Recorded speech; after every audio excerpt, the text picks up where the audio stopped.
Former military chief Benny Gantz portrays himself as a straight shooter who will restore simple values to Israel if he wins power in the country's third election in less than a year. Prime Minister Benjamin Netanyahu, the man Gantz wants to oust in Monday's election, once praised him as an officer and a gentleman when his government appointed him Chief of Staff of the Armed Forces 8 years ago.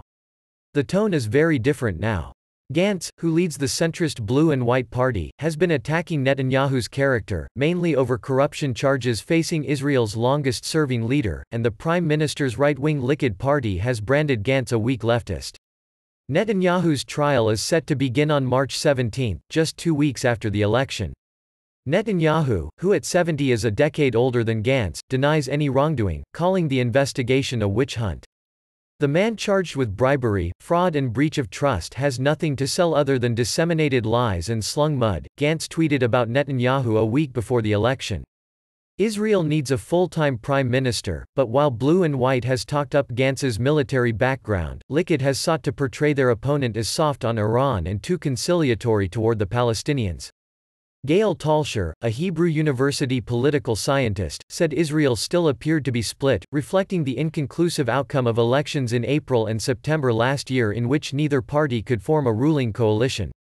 Blue and White led Likud in opinion polls for weeks during this campaign, but recent surveys have shown Likud pulling slightly ahead. The trial is super important, the center and left in Israel is going against Netanyahu, Talsher said. But Netanyahu's own base is rallying around Netanyahu, tall and athletic, with a fondness for folk singing and motorcycle riding. Gantz was a consensus figure for Israelis when chief of the conscript military between 2011 and 2015. But what he would do in power is not entirely clear, as he has sent mixed messages. He casts himself as more diplomatically accommodating than Netanyahu, urging redoubled efforts to restart peace talks. But while Palestinians may prefer Gantz to Netanyahu, there is little fondness for him after 2 wars in the Gaza Strip, a self-governing Palestinian enclave, while Gantz was in charge of the Israeli military. About 2,300 Palestinians were killed in the fighting. He has also publicly embraced U.S. President Donald Trump's Middle East plan, which was rejected outright by the Palestinians for what they see as pro-Israel bias.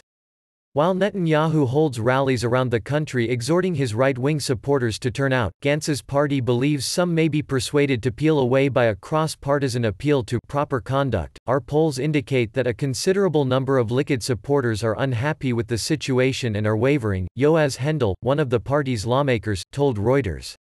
They are part of our focus. Gantz's Mr. Clean image took a knock last week when police announced an investigation into the conduct of a now-defunct security consultancy that he chaired after he left the military.